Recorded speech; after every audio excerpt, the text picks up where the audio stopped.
Құрлық әскерлерінің әскери институты еліміздегі әскери мамандар даярлау ісінде ұстахана саналады.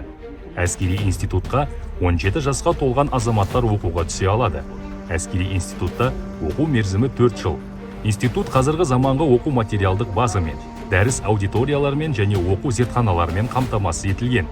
Кафедралар мен оқу сыныптары әскери мамандарды сапалы дайындауға қажетті барлық құрал-жабдықтармен жарақтанған. Әскери институт 15 біліктілік бойынша маман дайындайды.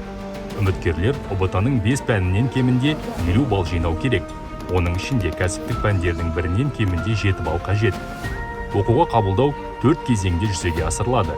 Бірінші кезең – кәсіби психологиялық іріктеу.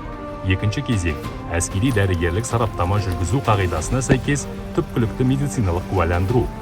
Үшінші кезең – дене шынықтыру дайындығын тексеру. Төртінші кезең – конкурстық іріктеу және оқуға қабылдау. Оқу бітіргеннен кейін барлық түлектерге алғашқы офицерлік лейтенант әскери атағы беріліп, күшті құрылымдарға қызметке өткеруге жіберіледі. Құрлық әскерлерінің әскери институтына құжат өткізіп, курсант атан.